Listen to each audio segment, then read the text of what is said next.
And once again, FAIRtax Power Radio is pleased to delve into Walle's FAIRtax world with our CPA buddy, Jade Walle. How you doing? Great, Bob. How are you? Oh, excellent, excellent, excellent. We're having wonderful weather here in Florida. How about out there in Colorado?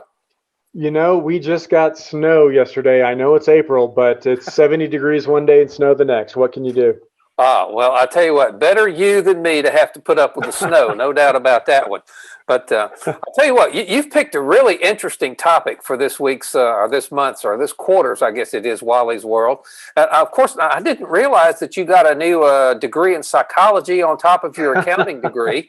But we're going to be talking to Dr. Walle this afternoon about what kind of behavioral changes within American society can we expect to see with the fair tax. So, of course, you know, with any system of taxation, one of the ways you can evaluate whether it's a good one or a bad one is what kind of behavior does it encourage? What kind of behavior does it discourage? So let's dig into the fair tax from what kind of human reactions are we likely to see when the fair tax becomes law? Have at it. Well, and Bob, I want to qualify with, I'm not a licensed psychologist, but I do play one on FAIRtax webinars. Yeah, I know. I'm just messing with you a little bit here. Make sure we don't really confuse anybody. I do play one on webinars. Okay, you know, there's actually too many inherently positive aspects of the fair tax to examine in the time we have today. So let's pick the five, and I specifically picked 5 ways the fair tax encourages positive actions and efforts in our country, and I thought we could do a deep dive into each. And the 5 are, in my humble opinion, the most advantageous habits that will result in reactions to the fair tax becoming law are: 1, legal immigration; 2, higher education and college being encouraged; 3, environmental stewardship and recycling; 4, an increase in investment in America and benefits to economy and jobs and the like; and lastly, freedom. Oh, okay. Well, that sounds like 5 pretty interesting points to dig into. Immigration. Well, in fact, you make the distinction between legal and illegal immigration. There are a lot of folks in today's discussion that don't do that. But speak specifically as to how the fair tax would deal with immigration entirely, and then split that down between the illegal and the legal immigration. Sure. Now, we'll touch on this a little bit later in this investment in America section, but rest assured, I will do my best to lay out a very compelling case that with the fair tax, economic expansion will be through the roof. And this means companies coming to America, increases to existing companies in America, expansions. This means jobs in America, and this means people will be needed in America. And so the conclusion is we'll need more people at all different skill levels in America when the fair tax becomes law, and therefore immigration will be an inherent reaction or need as a result of the fair tax. And I think your next question was... Yeah, now split that down into the differences between legal immigration, which nobody can be against, and illegal immigration, which some people seem to favor and some people think it's awful. But there is a difference, and how does the fair tax treat the two differently? Yeah, great question. And the answer is the prebate. The Fair Tax Act, H.R. 25, and I've read it, it's in Title II, Section 302, requires that in order to receive the monthly prebate, a person must be a lawful resident of the U.S. with a bona fide Social Security number. As a reminder to our audience, the prebate is basically your standard deduction in today's vernacular. It's an upfront payment beginning at the beginning of the month. It's a refund of the fair tax you'd pay at the retail register for purchases up to the annually determined DHHS poverty rate, which in 2020 for a family of 4 was $34,480. This assumes all your purchases are of new goods, of course, which is not true, because a lot of times we'll buy used goods, meaning that the prebate can actually act like a refundable earned income credit where you actually receive more back in the prebate than you pay in taxes at the register. So this means that with no prebate, you're going to pay a much higher tax rate if you're not in the U.S. legally. And so this equates to a significant incentive to be a legal U.S. resident. And Bob, our country seems to continually struggle with how to discourage illegal immigration, and the fair tax elegantly and inherently provides the most significant incentive to not only immigrate to the U.S., but to do so legally, to break that out, like you said, given the significant benefit with the family consumption allowance, aka the prebate. All right, so that works pretty well. Now, you mentioned something else, college education. If we're going to need all of these new workers because our economy has gone through the roof and we need to bring in more people to work, we're going to need some more people who know how to do things. So talk about how the fair tax impacts education. Yeah, we have to examine how the fair tax works exactly. Under our new world, when the fair tax is law, there's absolutely no income or payroll tax, meaning everyone is purchasing goods and services in their day-to-day lives with pre-tax dollars. Currently, everything we buy and consume is done with post-tax dollars, meaning that the average American has their tax obligations first. And for the average American, that's 23 to 33% of their income, leaving only about 70% of their earnings available for purchases, including college education or trade school or other education.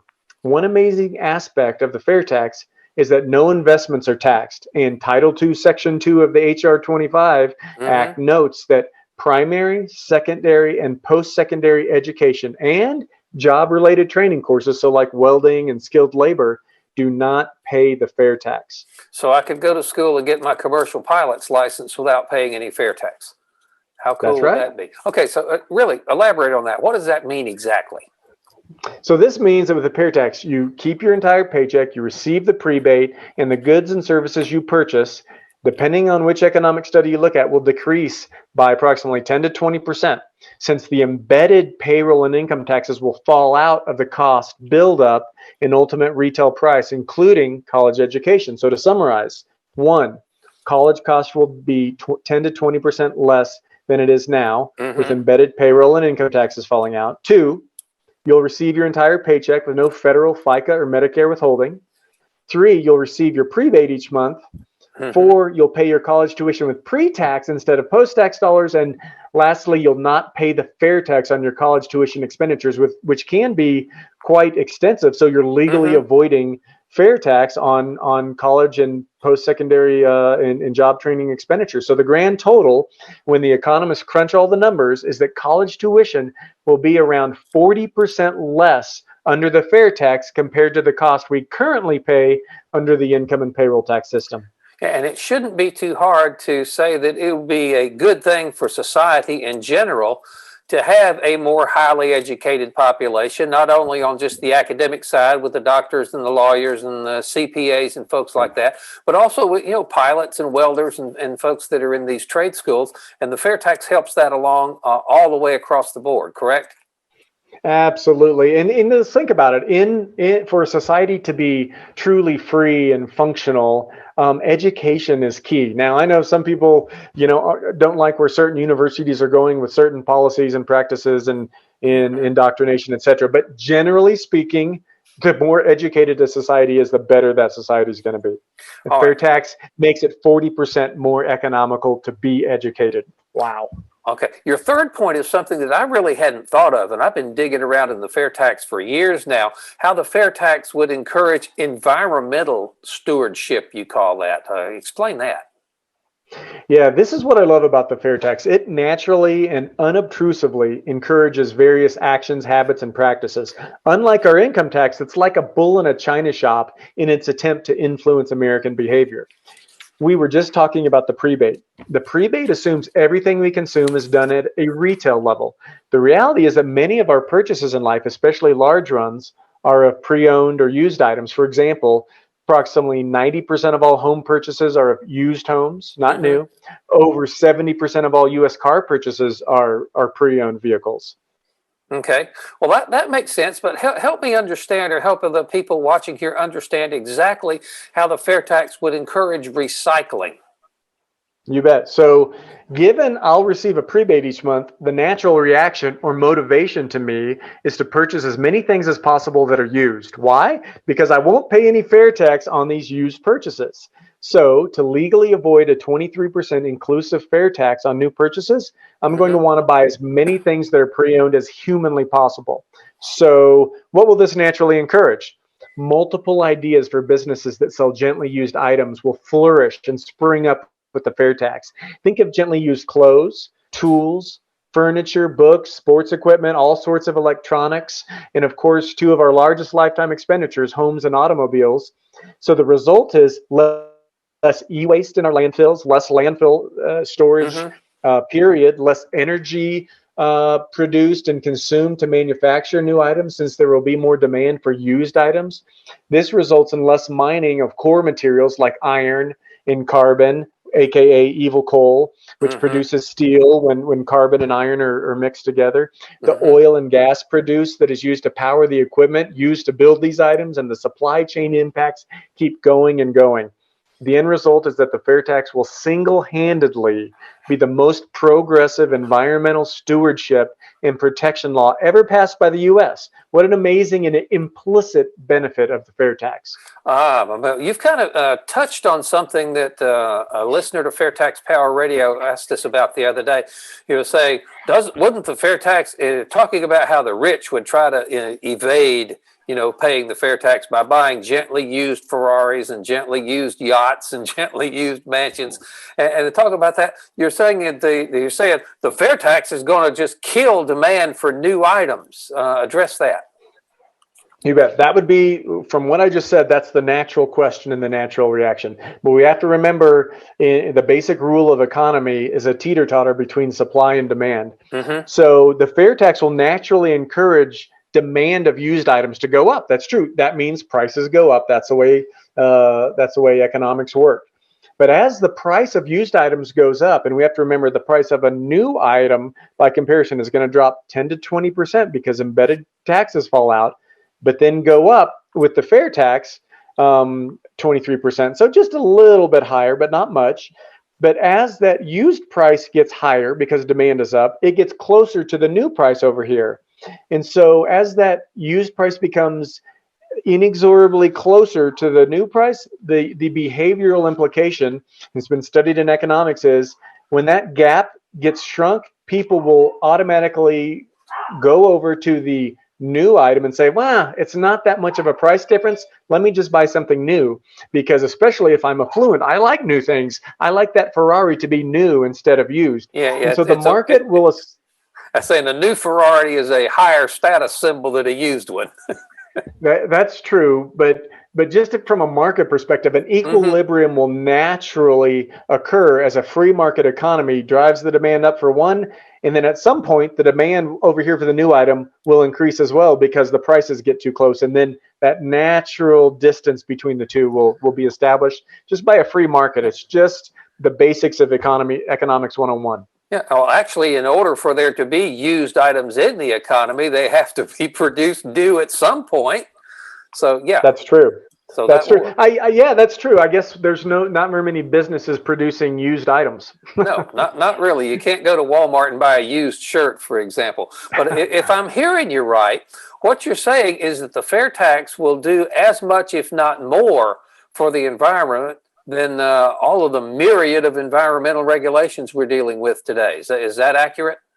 That's exactly right. Isn't that incredible? As much as we try to tinker with laws and influence or demand changes to certain behaviors, the fair tax will single-handedly, by itself, be a better environmental stewardship law than any other law passed in U.S. history. By itself. You don't normally associate environmental activism with the tax code, but the fair tax manages to pull that off. Okay. It does. It's incredible. And it's not the intent of the fair tax. It's just an elegant, implicit benefit. All right. Let's move on to your fourth point, investment in America. I imagine that this is kind of more in your wheelhouse as a CPA.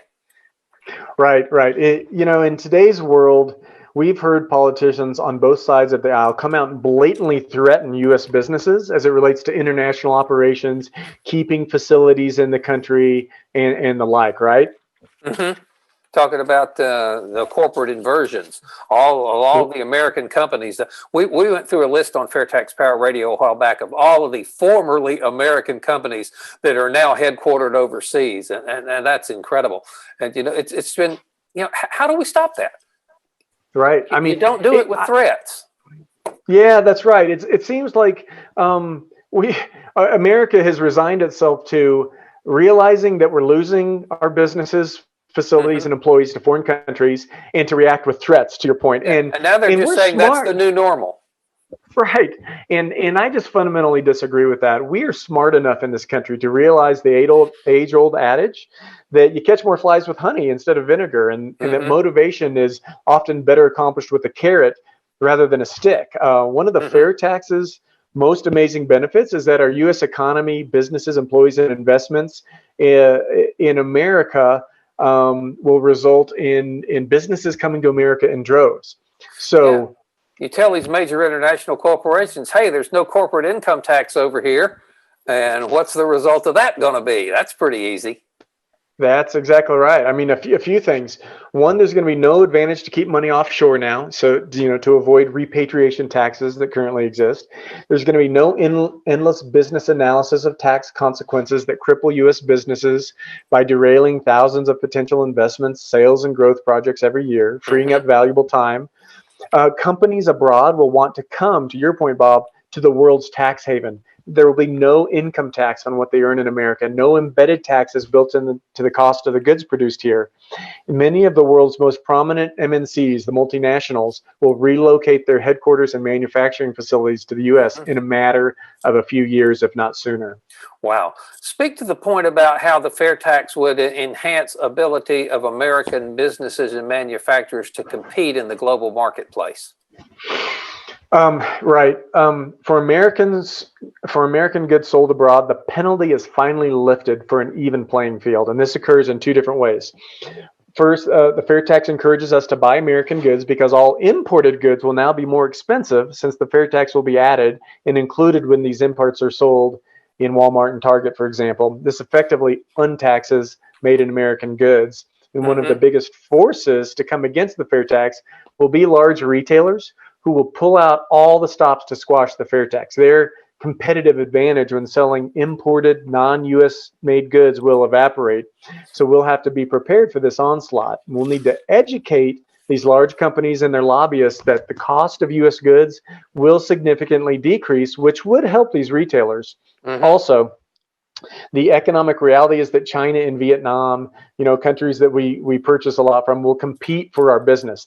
Chinese companies are not going to sit idly by and just go quietly into the night and let all their Walmart purchases disappear. They'll sharpen their pencil and take costs out of their supply chain in order to compete.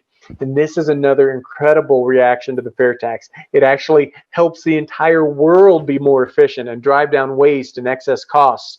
Lastly, on the education front here, consumers are already paying the 23% tax when they purchase non-U.S. goods because they're sticking their credit card in the Walmart machine with after-tax dollars.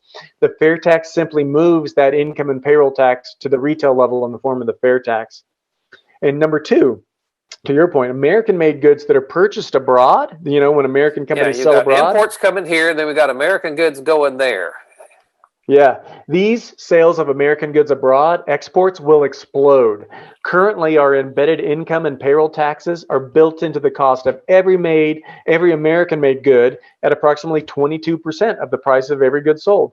This puts us at a disadvantage, an incredible disadvantage relative to companies in other countries who get the VAT refunded to them when they sell abroad. Now, American-made goods will be 10 to 20% lower in cost and will allow American companies to compete on an even playing field.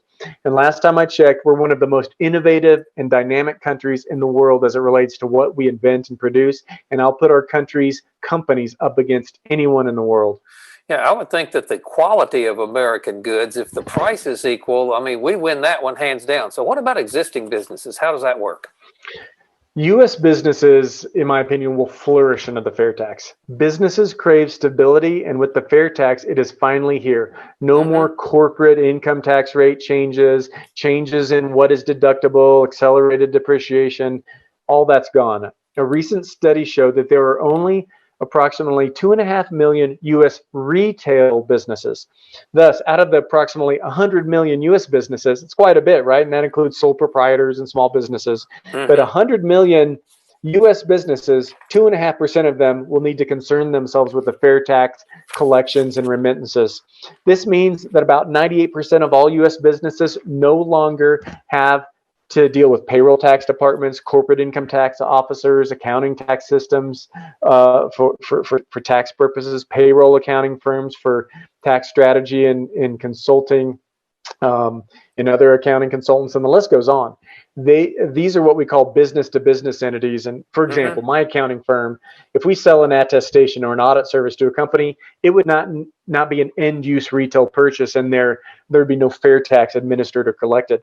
And so this is the reality for 98% of US businesses, that tax compliance just goes away. And as a side note, only around 375,000 of those 2.5 million U.S. retail businesses will make up nearly 95% of retail sales. So that's going to really help on the evasion front.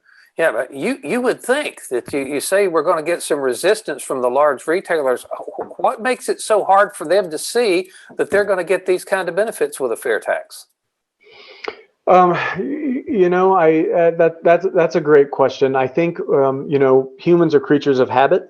And oftentimes, you hear this saying, better than the devil I know than the devil I don't know, and things of that nature. So I think human psychology, comes in and plays into that. And I think education is the key there. Like you said, we'll have to educate these interest groups. Well, small business seems to be on board with a fair tax. The Small Business Administration has endorsed the fair tax, correct? That is correct. All right. Well, talk about some of the other indirect or tributary benefits that the fair tax would bring to American economy. You bet. And just real quick on small businesses, I think one of the big reasons, and you and Ron touch on this on Fair Tax Power Radio quite a bit, the small businesses, a lot of them are, small, maybe sometimes sole proprietorships or just a few people. And by the way, they employ the majority of Americans. So small businesses we should listen to. They like the fair tax. You know why? They don't have hundreds of thousands and millions of dollars to pay lobbyists to go influence the tax code for their benefit, like large MNCs, multinationals do, and other large entities do. They're just out there trying to make ends meet. And I think it says a lot that they support the fair tax. But to answer your other question, other tributary benefits. Interest rates go down. We don't think about this. Banks pay income taxes, payroll taxes. The costs fall out of banks, and what they need to charge is interest rates. Interest rates go down, and when that happens, that's a catalyst for borrowing. When that happens, borrowings increase. That's a catalyst for consumption to increase, investment to increase, and it encourages savings. And savings equals investment, and so these are all positives to the economy and our investment in America. There's also no more productivity penalties and not wanting to jump into the next tax bracket. And so many people, you have touched on it on your radio program, they don't want to advance their station because it'll put them in a worse tax situation. Also, let's think about business. There'll be less poverty and homelessness. This will lead to a decrease in the growing sentiment of our youth that feel that the system isn't working for them and who don't want to go work for corporate America. That'll help this. It will significantly lessen the burden that is inherently on top of the shoulders of many people to advance their stations in life. Those burdens disappear. And so now our disillusioned youth will keep their entire paycheck and receive a prebate each month. This puts our American Treasury on solid ground by nearly doubling the tax base to $9 trillion from $5 trillion. So right now, income with after the exclusions, credits, loopholes, deductions is about $5 trillion. But we can't really increase it much because that means increasing the tax rate a lot higher, which we might, they might get pulled off in 2021. We'll see. And or taxing the 40 to 50% of people that don't pay much in the way of income tax at all. It's not really politically feasible. So that $5 trillion current income payroll tax base, it's not going to grow much higher.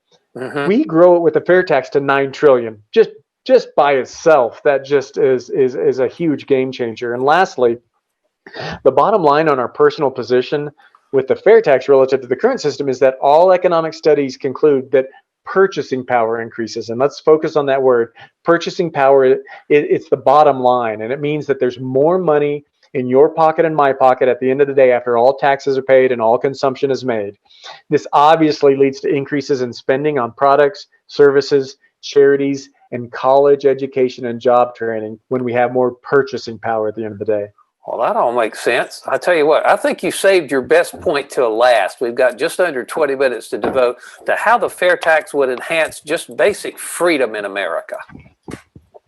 Yes, I love this topic, Bob. It's esoteric, it's nebulous, it's not concrete. Although it can be, when your freedoms are inhibited, it can sure feel very concrete at times. But with the fair tax, I love the freedom that comes along with it, and we'll touch on various aspects of it.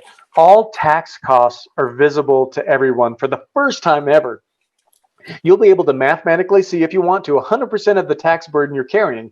Right now, when you go buy a loaf of bread at Walmart, 20% or so of the cost of that is embedded taxes. You can't even see that. It's just built up into the cost of that bread, in that bag, in the twisty tie on the bag of bread, in the farmer's gasoline used to move the wheat from the, and it goes on, and it gets embedded based on the Harvard PhD studies, 22% of the cost. It will be under the fair tax, what you pay will be on every receipt when you purchase a new good or service. People will be in control of their taxes versus the IRS having control over them. And in 1776, our U.S. revolt was against kingly rule and direct taxation.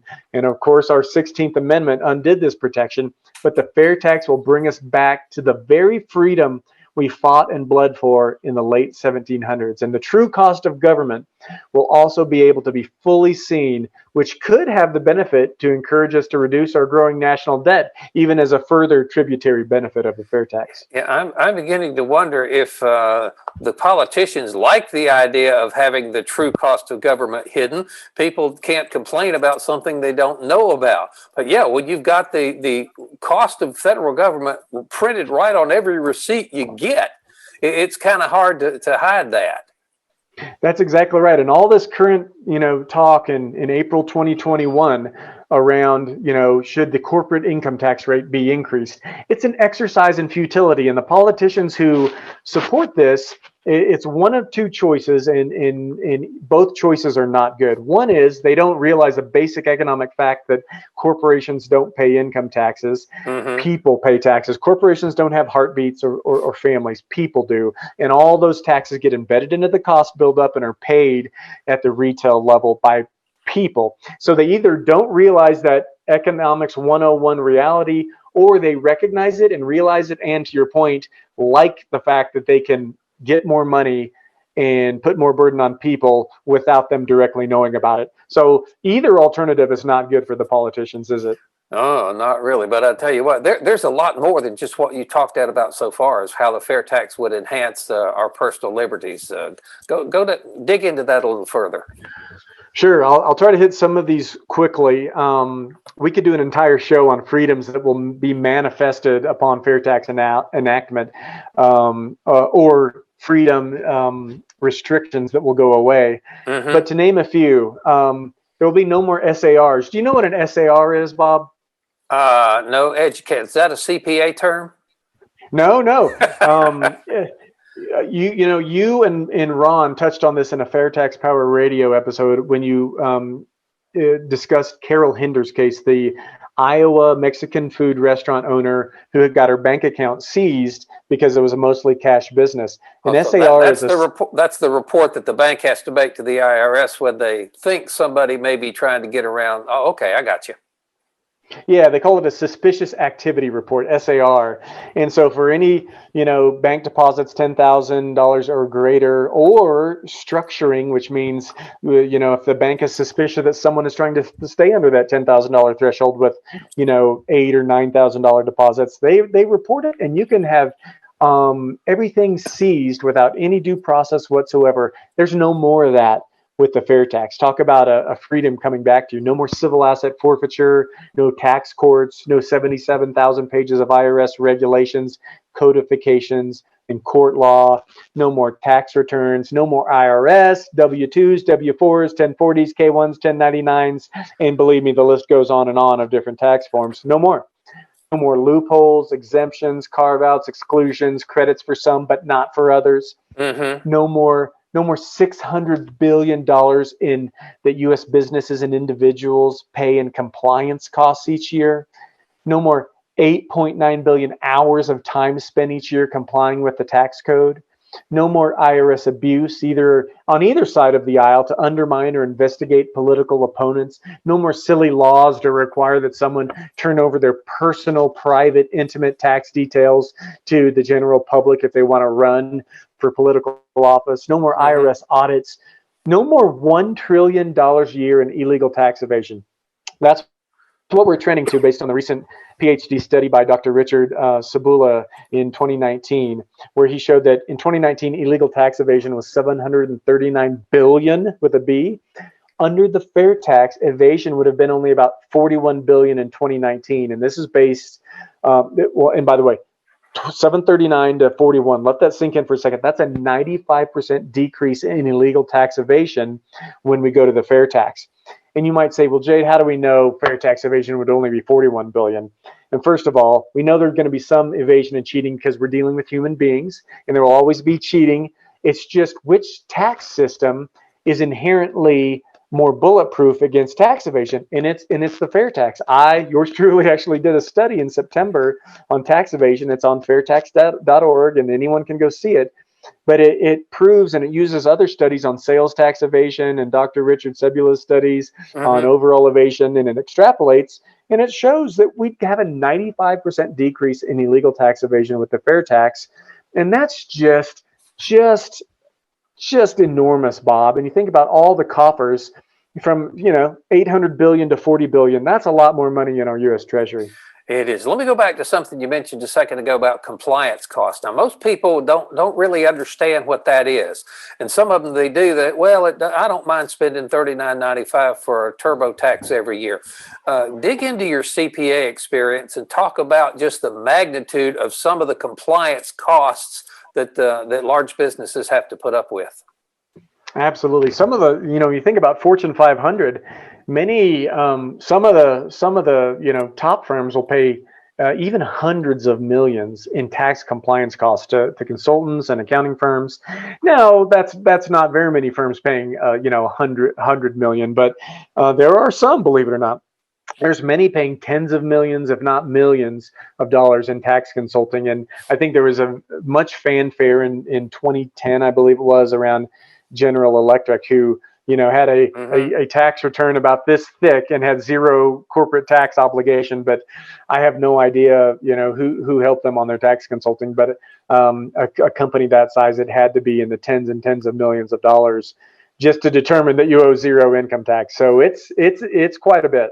Okay, well, we're down to about 12 minutes left, but I want to get into something we talk about on Fair Tax Power Radio every now and then, how the IRS and the income tax system tramples on, some of our basic freedoms, all the amendments to the Constitution that they just seem to toss out the window in the everyday execution of what they do.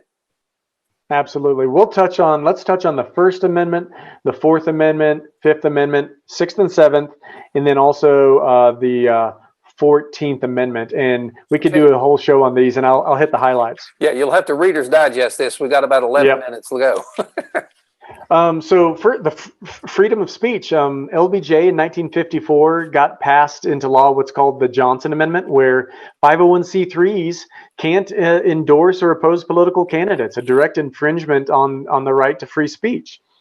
The Fourth Amendment. Guarantees that a warrant can't be served unless there's probable cause. It prohibits illegal search and seizure. As we went over in that Carol Henders example and the civil asset forfeiture, this happens all the time with the income tax. You are given no protections under the Fourth Amendment with the income tax, and it just doesn't seem right. And it's related to an arcane legal concept where it's generally thought that your cash, believe it or not, is the one who committed the crime and is guilty, not you as a person. So they get around the protections of the Fourth Amendment because your cash committed the crime, and we can seize the cash because it's not really seizing you. But come on, your cash is your property. Yeah, it's a huge stretch. And your cash is how you survive as a company, your business, how you feed your family. So I don't buy that for a second. I think that's a huge freedom. And you know what? That freedom comes back to us with the fair tax. Let's go to the Fifth Amendment. The Fifth Amendment guarantees due process and the right not to self-incriminate. And this is completely thrown away with the income tax. You know, we're not supposed to be deprived of individual life, liberty, or property. And as we went through in the examples, you certainly can have everything seized without due process. And also, when you fill out a tax return, you know, every year when you do that, you're self-incriminating, and because you have to report your information by law, which in theory is violating the right to self-incrimination clause under the Fifth Amendment. Yeah, they find something in your tax return they don't like, and they can put you in jail for it. That's right, and they didn't even have to prove it. You self-incriminated. The Sixth and Seventh Amendments guarantee you a right to a speedy and public trial, including being populated by a jury of your peers. And despite these guarantees, the federal tax system sidesteps such protections. And to contest an IRS tax calculation prior to assessment, you have to file a petition in a U.S. tax court. But since this is an administrative court, not an Article III court, no jury trial is required. Does this sound like a bunch of bureaucratic hoo-ha to you, Bob? Well, yeah, kind of does. Yeah, I totally concur. Lastly, the 14th Amendment guarantees equal protection under the law. And last time I checked, there's different tax brackets, rates, deductions, credits, exclusions for different people.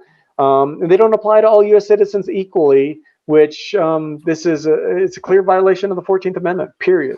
All right, well, let me move along here quick. We've got about 10 minutes left. That if you go out on the street and just randomly ask people, how much of your personal information do you share with the government?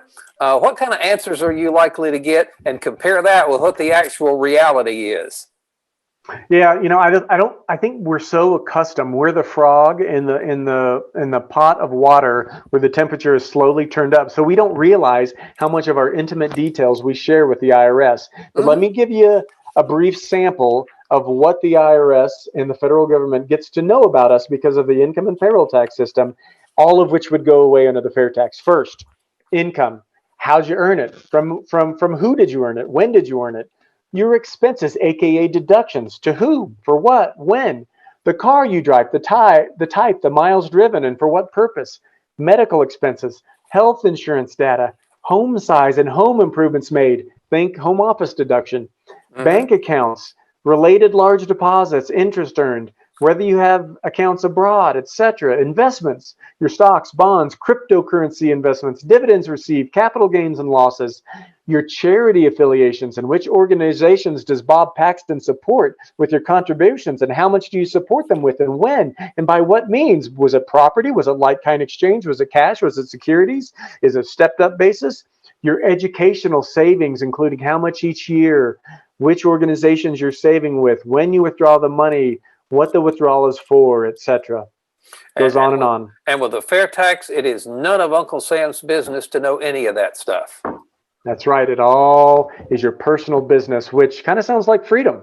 It certainly does. One thing that Steve Hayes talked about in his chairman's report a while back is just the extent to which big money lobbyists have control over our members of Congress who are supposed to be representing us, but they really end up representing the interests of somebody other than the ones that are voting for them.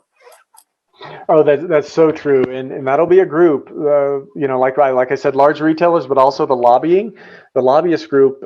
They continually lobby to change the income tax, second only to pharmaceuticals, and you know that's going to be an area where education will be key, and then it's just going to be a political fight.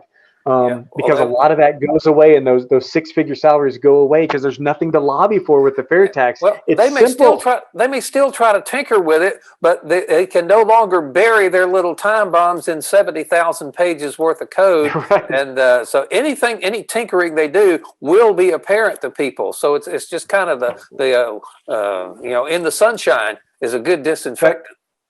Yeah, that is exactly right. And Thomas Jefferson said, I believe, that the price of freedom is eternal vigilance. So after the fair tax is enacted, it doesn't mean we can all rest. We're going to have to guard against lobbyists trying to change the code for their benefit. Oh, I tell you what, you got one more point as to how the fair tax would work with minorities, especially.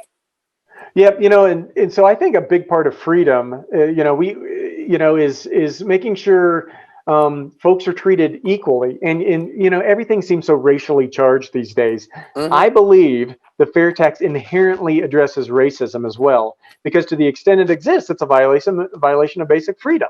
So we never hear about the U.S. income tax origins, but it was 1913, and the U.S. House, Senate, White House, and state legislators who ratified the 16th Amendment were all controlled by white men. This doesn't prove racism by itself, but it's an accurate picture of who enacted the current income tax system. Our media often doesn't do this anymore, but let's actually look at the details underneath the headline and not assume the income and payroll tax system is racist, but look at the actual policies and their effect on minorities.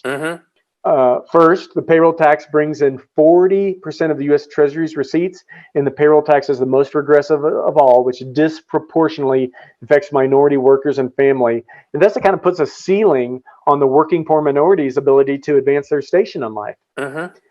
The income tax system is also a tax system written by millionaires for millionaires, and this means that many of the most advantageous tax loopholes and exclusions are for the more wealthy, and they don't benefit minorities. For example, home mortgage interest deduction, real estate deduction, business deductions, they're inherently discriminating against minorities. Conversely, the fair tax would not provide a monthly fair tax would provide a monthly prebate at the beginning of each month to reimburse minorities for the taxes they pay on life's necessities, instead of them paying nearly 10% of their income immediately to the U.S. government as they do now with the payroll tax. Further, minorities would no longer need to wait until February of each year to file a tax return and receive a refund of income taxes paid and any earned income credit, retirement contribution credit, or child tax credits. They'd get their tax refund each month with the prebate. This would benefit minorities and all working poor Americans, giving them a leg up on many on their quest really to improve their station in life. And so I think that helps eradicate racism and helps freedom. So if I understand you right, the fair tax is a jobs bill. It's an environmental bill. It is a freedom bill. Am I missing anything here? You're right. It's the most elegant, inherently gifted piece of legislation that's ever been considered in our country. It almost sounds like we're snake oil salesmen, and that this elixir will cure all that ails us: immigration, the environment, college education, the economy, freedom, and racism, all in one piece of legislation. But it's funny, sometimes the simplest and most straightforward things bring about the most far-reaching benefits. And the fair tax doesn't force behavior down anyone's throat, but rather gets out of the way and naturally encourages actions, habits, and reactions that are positive in every conceivable aspect of life that we can think of. Well, Doctor, this has been a fascinating conversation about how the fair tax will affect American society. Really appreciate your insight and look forward to seeing you again in a couple of months here in July. 2 quick points, Bob, and I've got to be a little sarcastic. Most of the great things in America that have come about in modern society have been because of the income tax system, right? For example, bringing America onto the competitive world stage, ending the evil institution of slavery, harnessing electricity, the invention of submarines, telephones, aircraft flight, automobile. None of that would have happened without the income tax, right? Now, I do have to say, yeah, I see your sarcasm level is rising there. And more to come. The fair tax does fall short on a few things I need to acknowledge. First of all, the definition of municipal solid waste in the current income tax code will be lost forever. How can we have a tax code without that? This will be a huge setback for our country, so we'll have to consider this. And also, the fair tax will not dictate with hundreds of new pages of code and regulations each year whether or not bowling balls and golf clubs qualify as healthcare expenditures or not, and whether a retirement plan withdrawal relates to the coronavirus pandemic or not. Again, I'm not sure how we'll be able to recover from this, but I think we'll be able to figure it out. So, all right. Well, seriously, Bob, let's make this the reality in this great country. So you got a couple of months to think about it, and we'll dig back into Walle's fair tax world sometime in July.